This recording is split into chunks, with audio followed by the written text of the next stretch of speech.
Hola, ¿cómo están?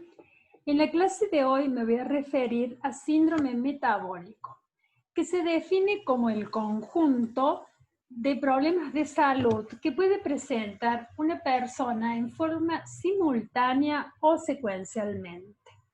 Está causado por la combinación de factores, tanto genéticos como ambientales, pero siempre asociados al estilo de vida. Y la resistencia a la insulina se considera en este síndrome el componente principal. ¿Qué entendemos por resistencia a la insulina?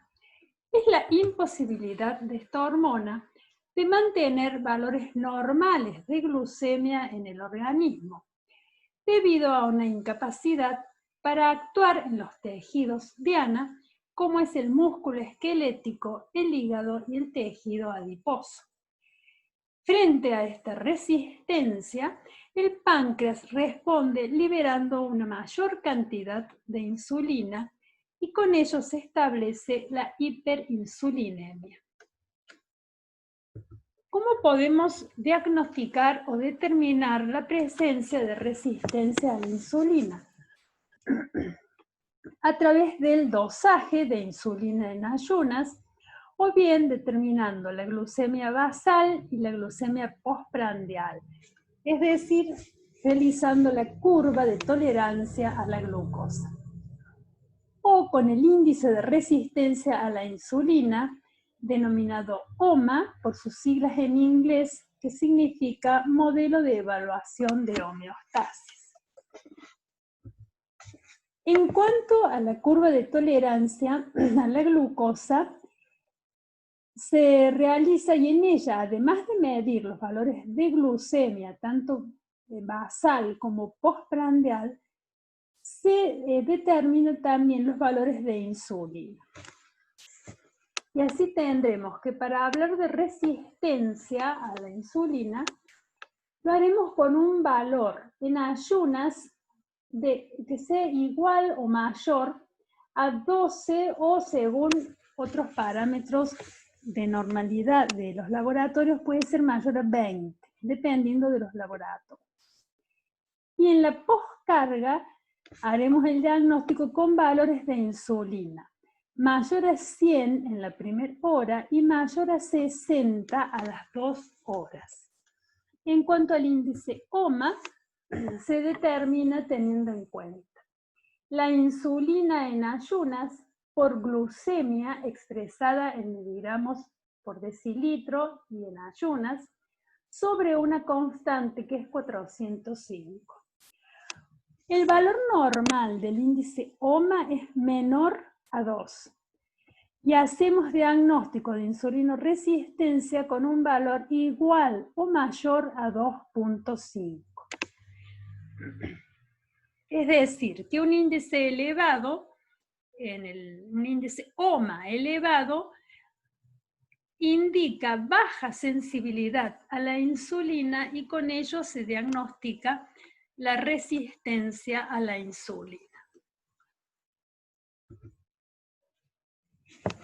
Dentro de las causas etiológicas del síndrome, decíamos recién que existen factores genéticos o ambientales, pero que siempre están relacionados o asociados con el estilo de vida, como la sobrealimentación, el sedentarismo y tabaquismo. También participan en el desarrollo de este síndrome el consumo excesivo de algunos fármacos, como los corticoides por tiempo prolongado y en dosis elevadas, algunos antidepresivos, antipsicóticos y los antihistamínicos. Es decir, que el síndrome metabólico se caracteriza fundamentalmente por la resistencia a la insulina y con ello hiperinsulinemia. Dentro de las causas podemos mencionar como uno de los factores principales la obesidad abdominal, pero también la sobrealimentación, los factores genéticos, el sedentarismo, el consumo de tabaco y algunos fármacos. Y las consecuencias de este síndrome serán una predisposición a desarrollar diabetes tipo 2 o intolerancia a la glucosa, hipertensión arterial, dislipemia y disfunción endotelial, expresada por vasoconstricción y una predisposición a eventos trombóticos.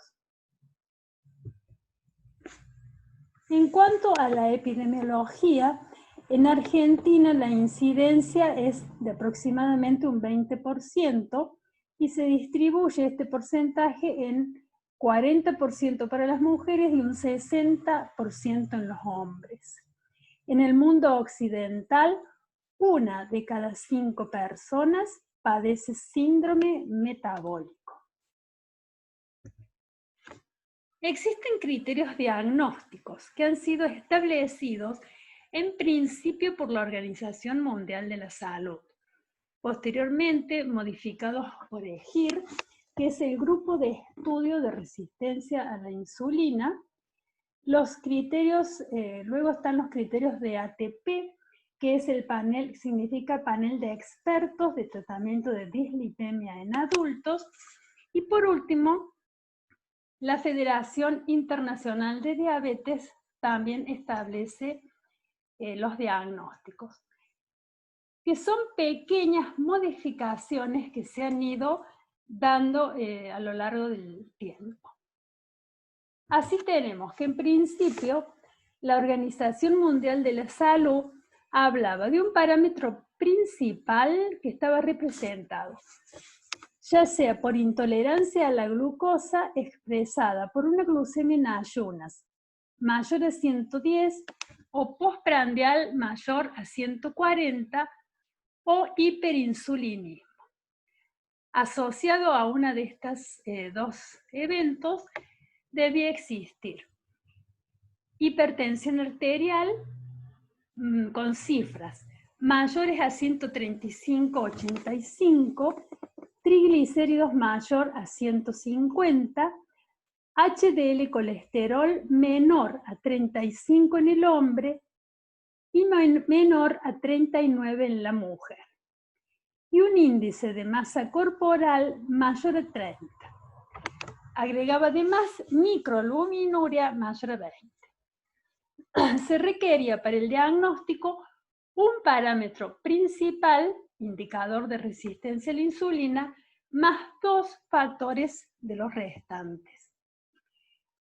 Posteriormente, el grupo EGIR modifica estos criterios y deja como criterio principal una insulina basal mayor a 75. Los otros parámetros se mantienen igual: tensión arterial, triglicéridos, HDL y los valores de glucemia, pero reemplaza el índice de masa corporal por perímetro abdominal, estableciendo las cifras de mayor de 94 en el hombre y mayor de 80 en la mujer, con lo que hacemos el diagnóstico de obesidad central. Los criterios, el diagnóstico se establecía con una insulinemia en 75 o más 2 de estos otros factores. Finalmente, el grupo ATP y la Federación Internacional de Diabetes mantiene estos criterios, pero modifica los valores de algunos de ellos. Yo les he marcado, subrayado, cuáles son los que ha modificado. Y tenemos así que el valor de glucemia ya no es más 110, sino que ahora es mayor a 100 miligramos por decilitro. La tensión arterial ya no es 135, sino aquí se establece mayor a 130/85. Los triglicéridos se mantienen igual, mayor a 150, y el HDL se modifica, y acá se requiere menor a 40 en el hombre y menor a 50 en la mujer. El ATP agrega además el perímetro abdominal, que mantiene las cifras igual, y el diagnóstico se establece con 3 de estos factores más la resistencia a la insulina. Para la Federación de Diabetes, el diagnóstico se establece con obesidad central, es decir, diagnosticada a través del perímetro abdominal, más 2 de estos otros factores. Existen situaciones o patologías que se relacionan estrechamente con la posibilidad de desarrollar un síndrome metabólico y resistencia a la insulina. Y es en estas personas que debemos poner mayor énfasis en realizar un diagnóstico precoz. Y estas situaciones son mujeres con ovario poliquístico, personas con acantosis nigricans o que cursan un hígado graso de etiología no alcohólica, litiasis biliar, personas con osteoporosis, fumadores o con antecedentes de disfunción endotelial.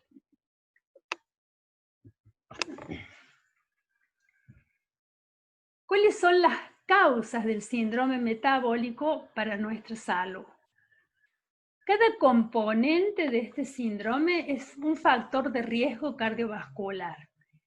Aquí, al estar asociados entre sí, elevan significativamente este riesgo de padecer una enfermedad cardiovascular. Además, se favorece la aterosclerosis y los estados protrombóticos y proinflamatorios. El síndrome metabólico aumenta además el riesgo de padecer diabetes tipo 2, enfermedad coronaria o cerebrovascular y aumenta la mortalidad, por lo tanto se disminuye la supervivencia. El objetivo principal del tratamiento es disminuir estos factores de riesgo. Por lo tanto, la prevención primaria estará orientada a campañas de detección precoz y establecer medidas que favorezcan un cambio en el estilo de vida. Indicaremos dietas hipocalóricas o normocalóricas si el individuo no necesita bajar de peso, ricas en cereales y vegetales. Se indicará actividad física de tipo aeróbica durante 30 minutos a 1 hora por día. Se debe indicar además el abandono completo del tabaco. Para la resistencia insulínica se indica metformina. Aun que el paciente no presenta diabetes, debido a la resistencia a la insulina, debemos medicarlo con metformina. La hipertensión arterial será tratada con tiazidas, inhibidores de la enzima convertidora, ARA o beta bloqueantes.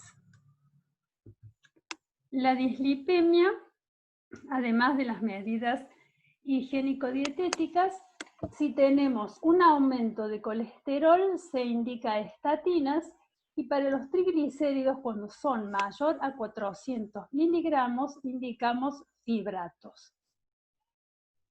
Si existe obesidad o sobrepeso, la dieta será hipocalórica sumado a la actividad física.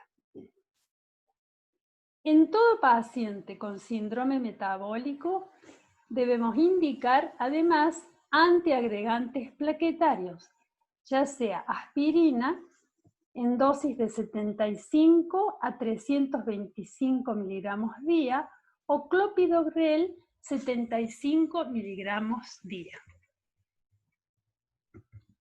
Finalmente, decimos que los métodos diagnósticos son simplemente análisis de laboratorio y dentro de ellos la glucemia y el perfil lipídico, y en el examen físico el control de la tensión arterial, peso, talla y perímetro de cintura.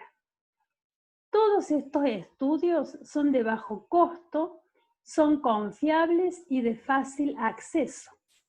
A pesar de ello, en la práctica diaria existe un subdiagnóstico del síndrome metabólico. Esto es todo. Muchas gracias.